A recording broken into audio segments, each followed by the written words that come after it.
I'm Julie Sukup with another episode of Take One Patient, where we talk about patient communication excellence and things that we can learn from industry experts about the way that we communicate with patients as we're starting to utilize more video, more telehealth. We wanted to always make sure we provided a resource for our doctors and our nurses that are really doing this every single day. I'm very excited to have Dr. Kyle Hoedebecke with me today. He has a huge background in clinical, with insurance, biopharma, military, and he brings a wealth of knowledge and perspectives about patient communication and why it's important. So I'm going to let you first introduce yourself, and then we'll kind of dive a little bit more into our topics today. Awesome. Thanks, Julie, for the kind introduction and having me on. Again, my name is Dr. Kyle Hoedebecke. I'm a board-certified family physician by training. I spent my first 10 plus years on the clinical side, running outpatient clinics as well as doing full scope, delivering babies all the way to end-of-life care, inpatient, outpatient, ran the full gambit there. Got out in 2019. From the military, that is, transitioned to a payer side of medicine. So I've been working at Oscar Health for the last several years, since 2019, where I'm currently at today.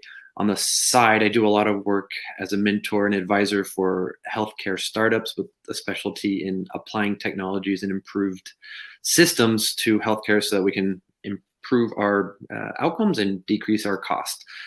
So that's a little bit about me. Yeah, absolutely. So one of the things that brought me to, or I caught you, where you caught my attention, was actually in a paper that you had written a little bit ago. Medical memory, our app, we utilize it a lot for video recording, informed consents. Some of our biggest neurosurgery clients use it to be able to do so. And so we do a lot of research and digging about informed consent and what that means and why it's important, and kind of giving more depth and breadth to that conversation, especially now that people are recording it and utilizing resources outside of just, a paper. And so one of the things is you had written an essay, done an IRB study on informed consent, where you talked about the reading level and the language of it. So first, tell me a little bit kind of what drew you into looking into this, of doing a study about the reading level of informed consents first, and then we'll kind of dive into kind of more of what you found from it. Yeah, for sure. I don't remember the year that was published, maybe 5 or 6 years ago, but 13. I looked it up. 2013. Okay, yeah, 9 years ago. Awesome. So it's around that time, quality standards started to include the language that we use to talk to our patients.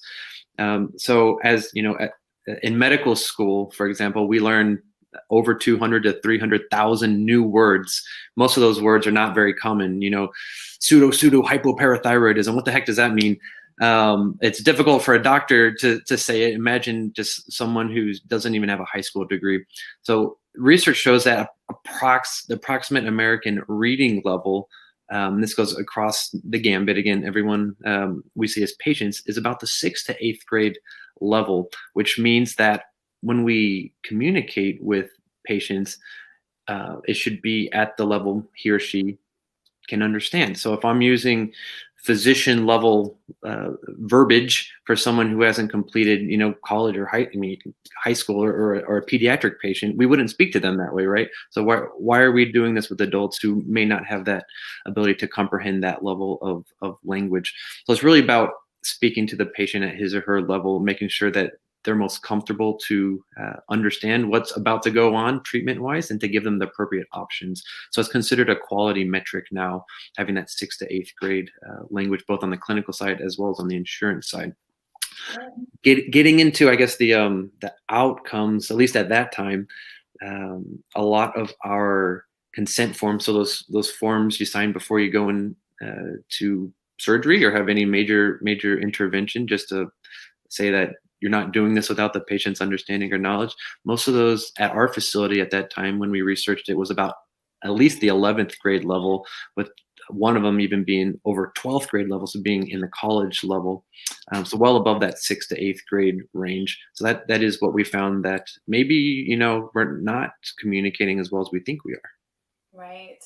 Well, and that's one of the things is I can see, especially in an informed consent, when you're about to have a specific surgery, a lot of those verbiage and those words are necessary to be able to even just explain what you're doing. I mean, a lot of course, doctors, they just have a whole level of language that your average person, we don't even need to know what these words are. Like it doesn't fit unless we're in it and it's us or a family member and we're the ones having those surgeries. So as far as when you were seeing that, okay, there is a huge discrepancy between like what they're saying is the language level that is needed and what it is. What were some of the pieces that you kind of started putting into place to ensure it kind of still was covering the litigation piece of it, but Mhm. also making sure that you were speaking more to a patient's or their family member's level? Sure. So a couple of things. So first, we implemented a couple of. So, for example, even just Microsoft Word, as has its own ability to tell you what your reading level is at. You could also find other ways of measuring online. There's three common ones beyond the purview of what we're talking about today. But just checking afterwards is what I'm trying to get to. You check and say, I think this is very clear. What grade level is it? Oh, shoot, I wrote it at 10th grade level. Okay, how can I maybe adjust it to get it down as close as possible to that 6th to 8th grade? So that's one way. Another way is if you're having a cholecystectomy, i.e., having your gallbladder removed, you can say cholecystectomy. That is you're having, but at the same time, you should maybe have in parentheses the surgical removal of your gallbladder or surgery to remove your gallbladder. I've gotten to the point, at least internally in my head, where if I'm writing something to a patient on the insurance side, if we're not approving something, we have to explain why we're not approving a requested service. So if it, for example, is a cholecystectomy, I can still say that, but at the same time, I'm going to say a removal of your gallbladder by surgery, something like that. Right. Right. Well, and that's interesting. So a lot of the words is you're like, okay, we're going to keep all that information still in there, but make sure that we're having it kind of more in layman's terms in Mhm. that place. So you had mentioned that insurance is starting to really look at like the quality metrics that kind of come from that. If the languages like aren't at a place where a patient can understand, tell me just a little bit more about that. That's kind of a new thing that even I'm learning. Yeah. So there's an organization called NCQA, and they um, look at a lot of known quality metrics, and that is both on the clinical side as well as on the insurance side as well. One of those just happens to be at what language you're communicating with your patients at. So um, um, we found when I first came on 2019, 2020-ish, excuse me, at Oscar, that we were pretty high in some areas. So we've tweaked it down. We do use some templates as well for verbal communication. Those templates, we already know what the grade average is. We have it listed after each template, and then there's an area where you add specific information for each patient. So just keeping that in check. And then we also have a list of words. We have a list of doctor words and what is approvable for NCQA purposes. So, Sure. the removal of the gallbladder would be something we could say to a member instead of cholecystectomy. Sure, sure. Well, and it was interesting because one of the pieces that you had written about in your study was, as the threat of malpractice, as the threat of mitigation started to become a little bit more profound, especially in the past, 20 years or so, Mhm. that's where a lot of this more thorough language and even legal language, as much as, medical language, started to really evolve in a lot of these consents, which is, of course, important for providers to also know their risks and be able to kind of make sure, hey, am I covering myself to make sure that we're both on the same page? And so it's interesting that it almost seemed to kind of rile up, and now it's started to say, okay, well, now how do we kind of clean that up and clarify that and make it Mhm. a little bit simpler, too? Yes, it's uh, I chuckle a little bit because when a patient comes to see their doctor, they want their doctor to be perceived as really smart. They want to go to the best doctor, best this, and usually that's not using 6th to 8th grade language. Like I'm from Texas, so if I say, yeah, we're just gonna dig down in there, take out something, and you'll be all right, lickety split. They may not perceive that to be the best service, even if I were the best doctor out there. But at the same time, getting that confidence across while getting the message across is it's a double-edged sword in that you want to come off with confidence, with that rapport, but at the same time understanding for the patient. Yeah, which is a very hard, a very line to balance, because even as you're mentioning that, and fortunately I haven't really had any surgeries, but like my dad had spine surgery where we got a video of the risks, benefits, alternatives that kind of explained it more. But definitely in conversations with his provider, we were like, no, I kind of wanted him to be a little about that. It did make me feel more confident. He knew what he was talking about, even if I wasn't kind of understanding all of the pieces at the time. So it's interesting kind of you say that is it does build confidence, but then is someone even understanding what's going on there? Like, I don't know what he just said or she said, but sounds good. I like how he's saying it.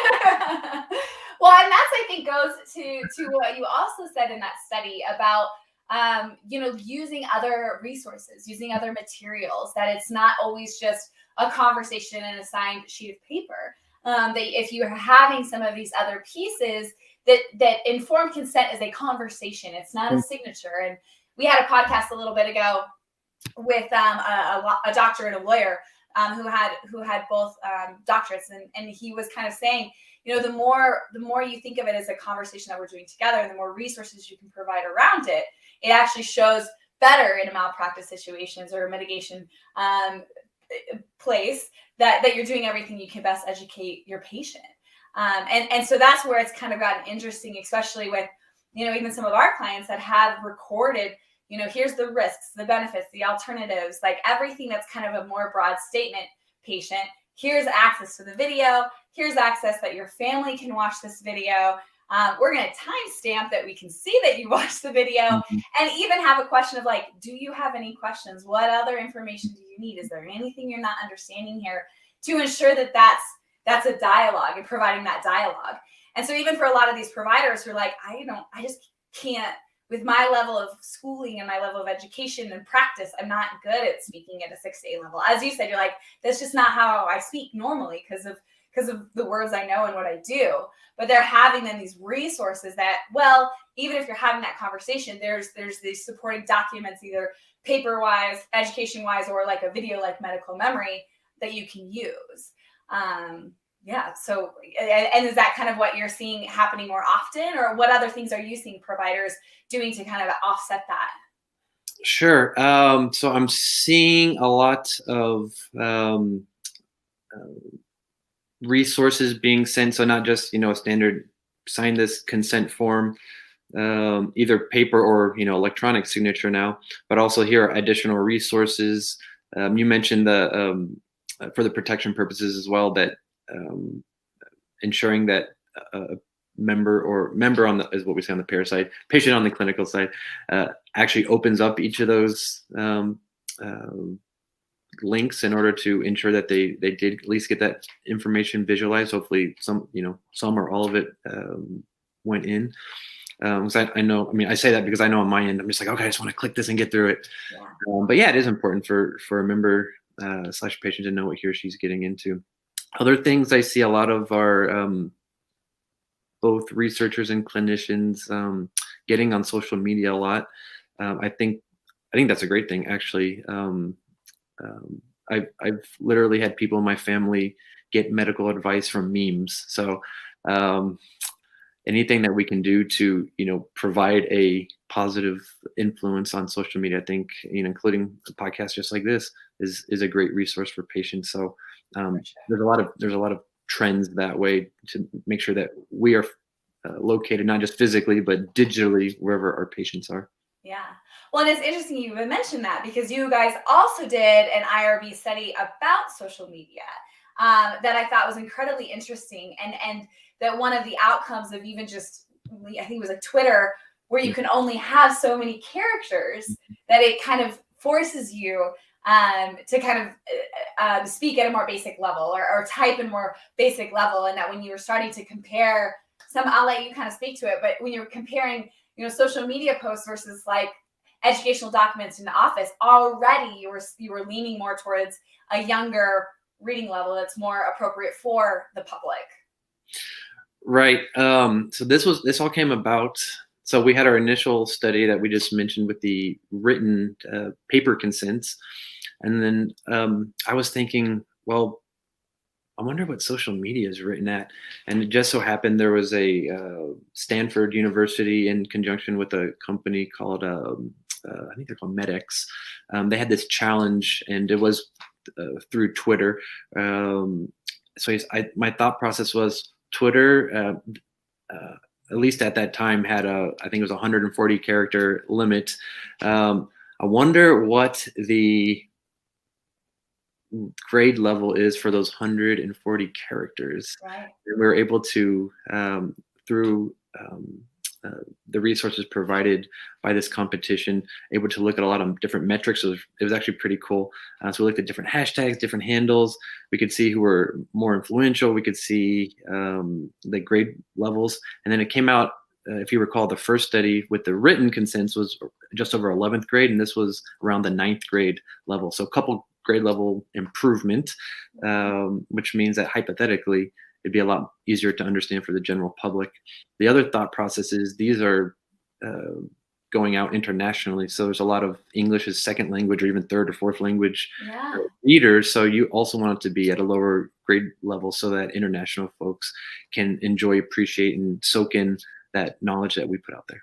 Yeah, absolutely. And I think especially when you're going to your specialty and the things you do most often, even some of our, like, I always speak to neurosurgery because that's what I know the best, but we have orthopedic, pediatric, oncology, all of it. But they started to kind of even cartoonize or animate or like cut down even little pieces that are more digestible too, so that there are like shorter clips or shorter words or shorter things to continue to educate their patients, but especially even in more of a general situation like you were, where it's, diabetes, the risks, or, cholesterol or those type of things, where people are starting to consume that easier, that we're kind of just already leaning into that education level. It's a good point with the animation, also the gamification of knowledge and increased interactions with patients on the clinical side. One company I work with out of Florida called Neo, they are working with clinicians as well as insurers, focusing on patient clinical understanding and augmenting medical knowledge of the general public. So I think that's a pretty cool idea and trend I've seen as well. Yeah. And start to tweak as we're learning and technology is becoming more advanced. I mean, I think one thing as we, we're all taken over with COVID is that we learned, hey, we got to lean more into telehealth, and we have to lean more into video and lean more into recording and lean into some of these resources that are available to you. And a lot of that is things like you said, is like technology that might be able to kind of take some of these pieces away or do things in that capacity to make it simpler. So you're not always like, oh, am I doing what I'm supposed to? But well, maybe I'm relying on my resources, like that program that you just had mentioned, or medical memory and their video tool, like just seeing kind of the pieces that you can add into what you're already doing too, to make sure that you're covering all bases. Exactly. So pulling different resources, again, it's really, as society moves on to the internet, not replacing in-person contacts, but augmenting it through technology. Yeah, bringing more things around. So that being said, I mean, if you are going to kind of say, okay, someone's listening right now and they're like, okay, my communication style is too high, too aggressive. I know it is. I've been told I need to, make it more basic. I still can't. What are kind of some 3 tips that you would say for providers that are wanting to improve this piece of communication in their practice? 3 pieces. Okay. One piece. So for written, especially written communications, after completing it, just especially if you do it in Word, just look up the grade points average or Yeah. the grade reading level that you used. The Word will spit it out for you. If you don't, you can search it up online. Reading level for writing. You know, just whatever the search is, and then throw it in, and then it'll come out with a number for you. Great. So that would be one thing. Another thing would be so taking that, you could have templates, both written as well as video recorded templates. So that would one, reduce the amount of work each time you're either doing consents or written information that you do often, Sure. and reduce the work down while ensuring you meet that 6th to 8th grade level. Standard. Yeah. And then I would Well, say, and I thought that was interesting that I didn't even know that. You could just Google it and be able to figure that out right away, you know, as far as like, where am I at? Which is a good just check. yeah, Like someone that's maybe just being self-aware of what your stuff is, and then start looking at the resources around you, like medical memory or other things that are available to help just a little bit, you know. Exactly. And then I've gotten to the point. So if I'm in general, if I'm speaking to a patient or anyone, I just to be respectful of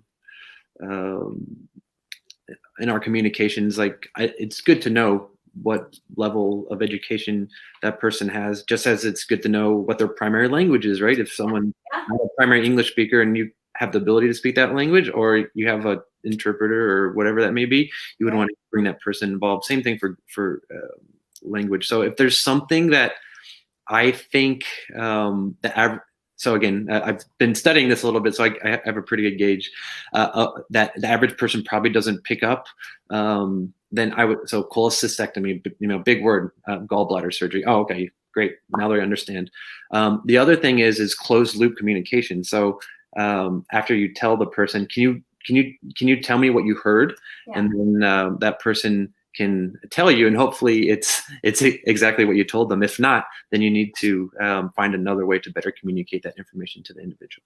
Right. And it's interesting that you're saying that, because even too, that is exactly what Dr. Wahalmi said in maybe, I think, episode 4, where he was talking about that, making sure it's a dialogue, making sure it's a conversation is, are you understanding everything? What did I tell you? What are we doing? What are we having? And making sure that if they're not able to kind of repeat it back, that's take a few steps back, use other resources, or do anything along those lines.